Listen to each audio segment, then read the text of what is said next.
Hey you folks, Quill18 here, and welcome to a news video! I don't do a lot of news videos, but based on how much my Twitter timeline is exploding with @mentions, it feels like we should probably address the fact that an expansion to Civilization 6 was just announced.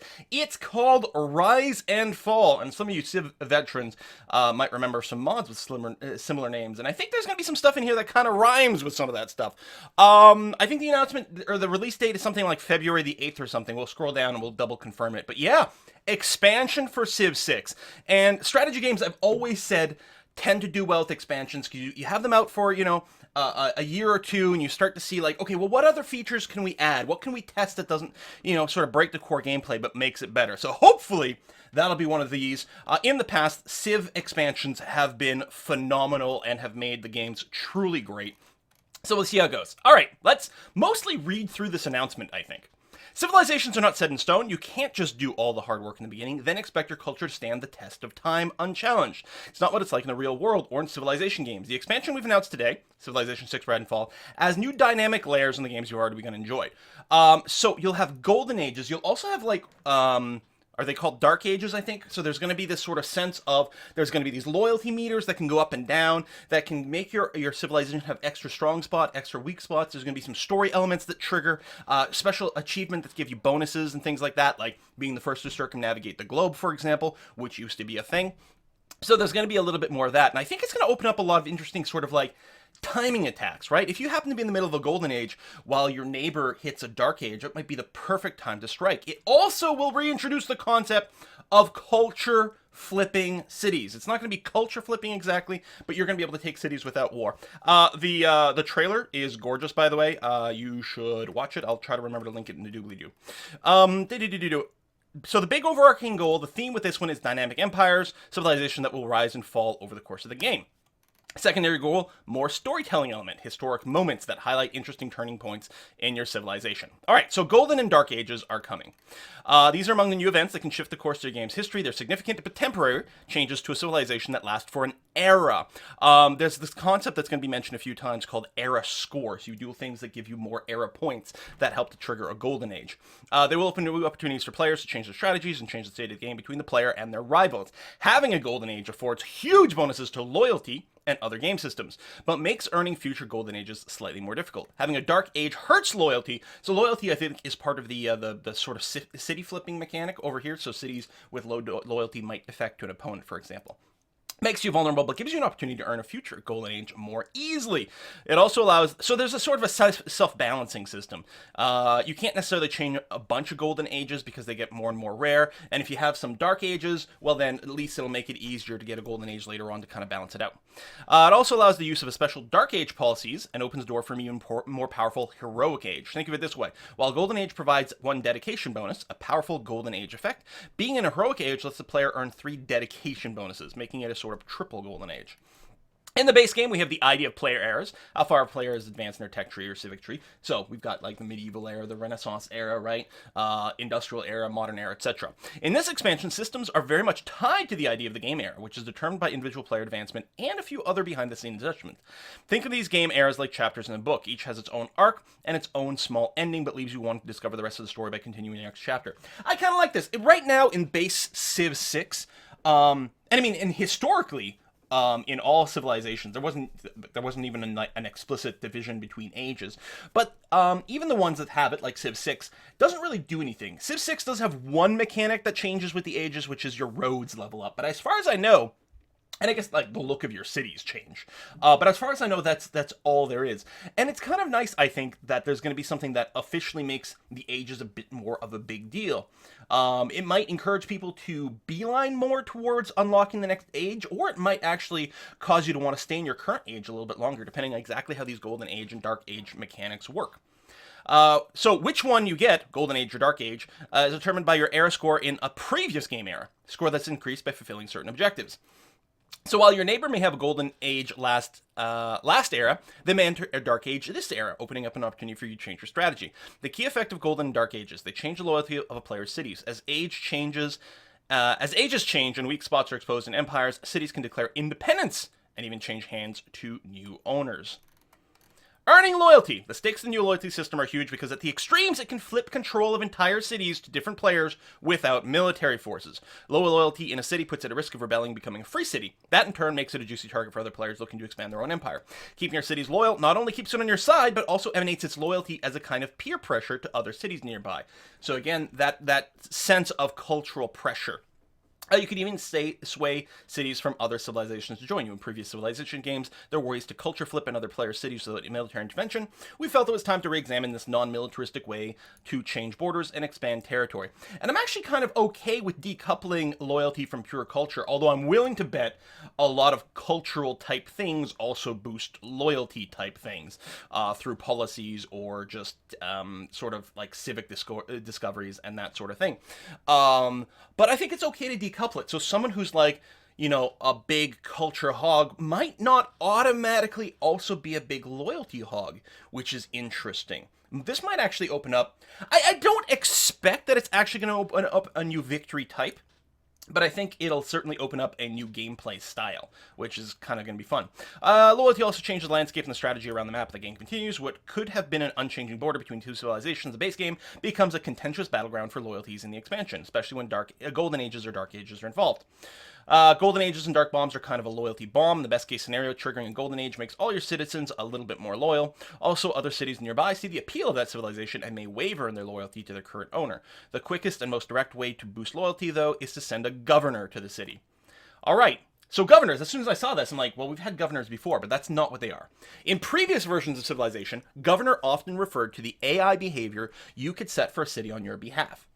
In this expansion, though, they're the opposite. Sending a governor to a city is a way for the player to make an active decision about the development of one of their cities and grow in a specific direction. I don't think they're going to work any way similar to a great person, but I have kind of a great person vibe on it, right? It's like a one-time, like, boom that does stuff that makes your empire better in a specific way, or a city better in a specific way in this case. Much like how districts operate in a base game, governors have a way to specialize your city. The difference, governors have their own set of unique powerful bonuses and can move between controlled cities. During a game, players can earn up to 7 governors. Each governor has a different skill tree of promotions. Meant a lot of existing game rules to give them the power to make a difference in your cities. Here's how it works. You earn points, governor titles, through gameplay. Then you must choose whether to spend those points on appointing a new governor or promoting an existing one. Love that kind of option, so you could have like one uber governor that makes one city like massive, or you can spread it out a little thinner and wider. How you choose to manage your governors will impact your overall strategy. Go wide by covering more cities, or go tall by promoting only a few powerful governors. There you go. As for the governors themselves, they have unique personalities, even before you start choosing which ones to upgrade. Some thrive in taking an already established city to the next level, building wonders and powering up trade routes. Others are more suited to new cities that are constructing their first districts and claiming their first bit of land. I could see having one really specialized for new cities and one specialized for older cities. Build a settler, plop it down, send that governor over there, get it to grow faster, expand the borders faster, and then move to the next one. Love it. One can be a savior during a city siege, and can make or break a city's defense against a powerful attacking army. Though normally governors can only work in your own cities, there is one that can be assigned to city-states, affecting the envoys you have sent there. That said, none of the governors are easily distilled into a single function.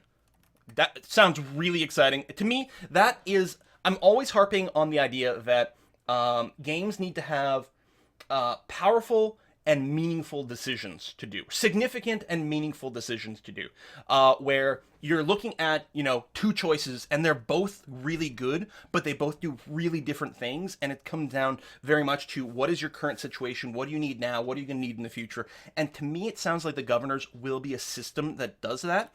And I always think those are good ideas. So I'm really looking forward to seeing exactly how they work. All right, alliances. In the base game, alliances don't really do much. They mostly make, like, a bigger boost to friendship. But they're not, like, military alliances or anything like that. They're just, like, super friendship is all that it is. And I don't think you can attack someone we've an alliance with, but other than that, yeah. But they're adding more incentives to alliances. We're encouraging players to band together for mutual benefit rather than merely non-interference, giving the player more active and flavorful choices to make. Alliances now have a type: research, military, economic, or religious, that determines the benefits. Okay, I mean, we don't know exactly how this will work, but the idea of this is very compelling. Moreover, as the alliance continues, the alliance itself levels up and unlocks more powerful bonus. This encourages players to think in the long term and to invest in diplomacy. Luckily, I always play as a pacifist, so diplomacy is always my strongest suit, so this is going to be really easy for me to adapt to. Let me give you an example of how alliance can evolve over time, specifically Research Alliance. At level 1, both allies receive a science bonus to their trade routes. Very cool. That's going to encourage international trade routes, which right now, internal trade routes, often the strongest because the food and production boost lets you develop your cities more. Yeah, the international ones do give you more money, although at least with like caravanseries and policies and things like that, your internal ones can give you some money as well. Anyway, but this is going to probably encourage international trade routes, in particular to your allies, giving both sides a benefit. I like it. But as the alliance develops, powerful and unique effects come into play. At level 2, both allies still receive their science bonus, but also receive 1 tech boost at regular intervals. What? That's actually insane. At level 3 is all of the above plus bonus science when researching the same technology or technology your ally had already researched. These alliances are powerful enough that players are restricted to just 1 alliance of each type at a time. But you and your alliance partner can agree to change the type of your alliance later in the game. Very, very exciting.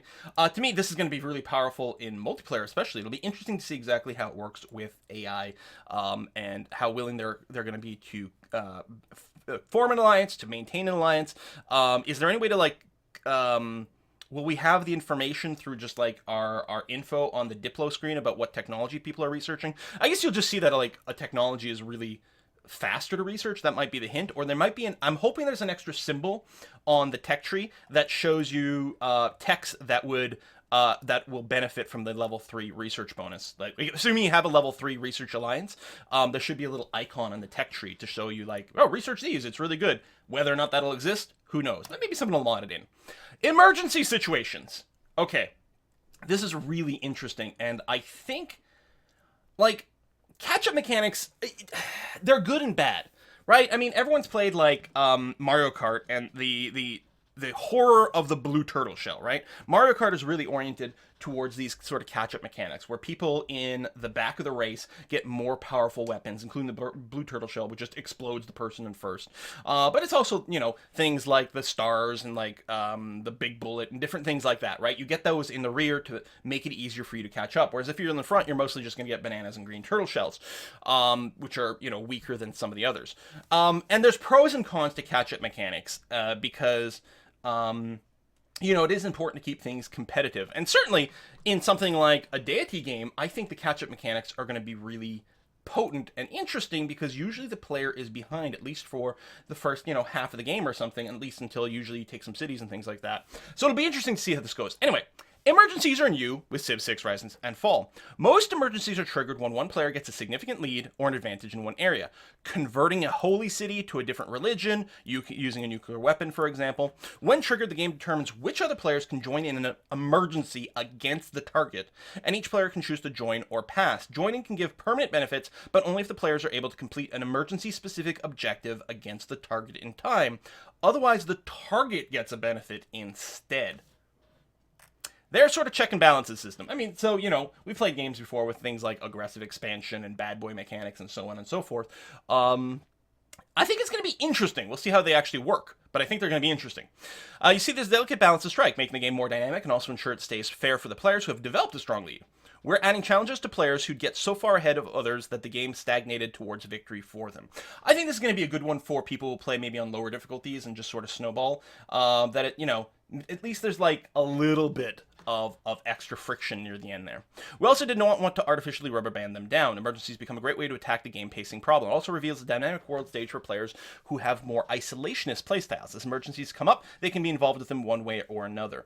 I'm betting there's probably something for someone who's like way ahead on science, right? Because one of the things that's sometimes annoying in Civ 6 is if one of the like civilizations is about to win, from a human point of view, it makes sense to dogpile that one player, right? To bring them back down. Now, whether or not that's the sort of behavior you actually want in your AI is very questionable. Do you want the AI to play like a human, or do you want them to play like they're role-playing a particular situation?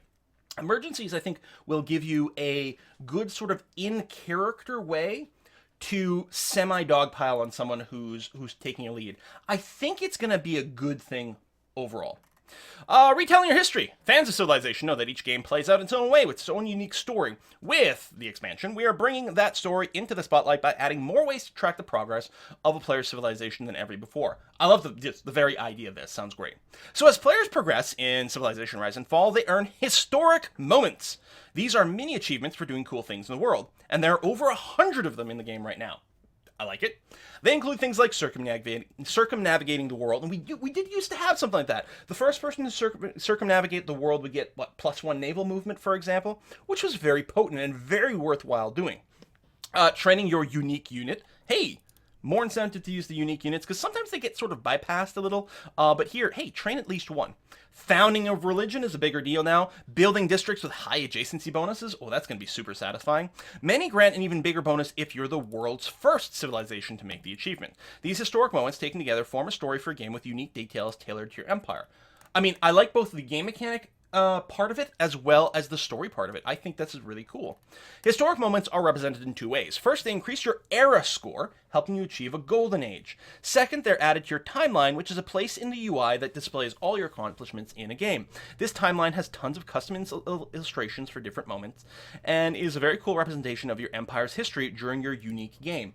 I mean, you know, we can complain about, you know, like map replay modes and different things like that. This is a very cool sort of thing with that. Now, we don't actually have a shot of it. These are all sort of generic screenshots. Although, is it just me, or is this a completely different district over here? It looks like some sort of like polar district.